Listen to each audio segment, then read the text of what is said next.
ಅರ್ಹತೆ ಸರಿಯಾಗಿಲ್ಲ, seniority maintain ಆಗಿಲ್ಲ.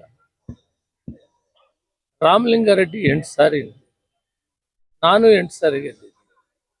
ಈ ರೀತಿ 8, 7, 5, 6 ಎಲ್ಲ ಗೆದ್ದಿರೋ ಅದನ್ನ ಸಮತೋಲನವಾಗಿ ನೋಡಬೇಕಾಗಿತ್ತು. ನಾನು ಅಖಿಲ ಭಾರತ ಕಾಂಗ್ರೆಸ್ ಅಧ್ಯಕ್ಷರಿಗೆ ಮನವಿ ಮಾಡ್ತಿದ್ದೀನಿ, ತಾಯಿ ಸ್ಥಾನದಲ್ಲಿದ್ದೀರಿ, ಎಲ್ಲ ಮಕ್ಕಳನ್ನು ಒಂದೇ ತರ ನೋಡ್ಬೇಕು ಮತ್ತು ಸೀನಿಯಾರಿಟಿ ಮೇಂಟೈನ್ ಆಗಬೇಕು. ಇವು ಮಾಡೋದ್ರಿಂದ ಮುಂದೆ 2028ಕ್ಕೆ ಕಾಂಗ್ರೆಸ್ ಬರೋದಕ್ಕೆ ದಾರಿ ಆಗ್ತದೆ ಅಂತೇಳಿ ಅವ್ರಿಗೆ ಮನವಿ ಮಾಡ್ತೀನಿ. ಮತ್ತು ಏನು ಇವತ್ತು ಖಾತೆ ಕೊಟ್ಟಿದ್ದಾರೆ ಅದನ್ನ ಬದಲಾವಣೆ ಮಾಡಿ ಜನಸೇವೆ ಮಾಡುವಂಥದ್ದನ್ನ, ಅನುಕೂಲ ಆಗುವಂಥದ್ದನ್ನ ಕೊಡಬೇಕು ಅಂತ ನಾನು ಮನವಿ ಮಾಡ್ತೀನಿ. ರಾಹುಲ್ ಗಾಂಧಿ ಅವ್ರಿಗೆ ಹೇಳ್ತೀನಿ, ಸೋನಿಯಾ ಗಾಂಧಿ ಅವ್ರಿಗೆ. ಈಗಾಗಲೇ ರಾಹುಲ್ ಗಾಂಧಿ ಅವರಿಗೆ ಮೊನ್ನೆ ಬಂದಿದ್ದಾಗ ನಾನು ಮನವಿ ಮಾಡಿದ್ದೀನಿ, ಸಮಾಜ ಕಲ್ಯಾಣ ಸೇವೆ ಮಾಡು, ಬಡಬಗ್ಗರಿಗೆ ವ್ಯವಸಾಯ ಸೇವೆ ಮಾಡಬೇಕು, ಇರಿಗೇಷನ್ ರೈತರಿಗೆ ಸೇವೆ ಮಾಡಬೇಕು, ಇಂಥವು ಆಗಬೇಕು. ಅದರಿಂದ ಇಂಥವು ನಾನು ಈಗಾಗಲೇ 3 ವರ್ಷ ಅದನ್ನು ನಿಭಾಯಿಸಿದ್ದೆ.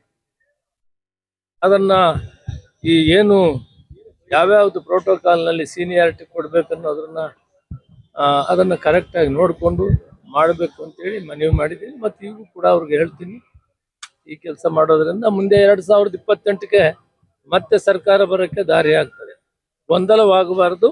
ಈಗಾಗಲೇ ಮನವಿ ಮಾಡಿದ್ದೀನಿ, ಸರಿ ಮಾಡ್ತಾರೆ ಅಂತ ಭಾವಿಸಿದ್ದೀನಿ.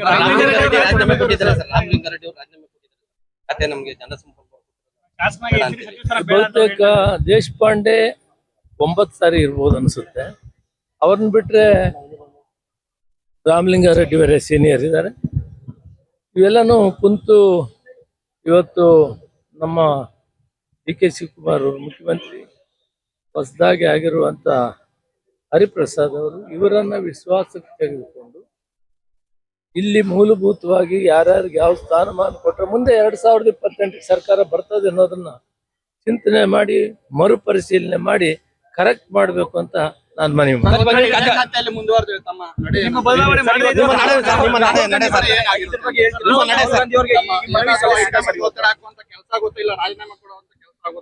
ರಾಹುಲ್ ಗಾಂಧಿ ಅವರು ಬರ್ತಾ ಇದ್ದಾರೆ, ಅವ್ರಿಗೆ ನೀವು ಮನವಿ ಕೊಡ್ತೀರಾ ಸರ್?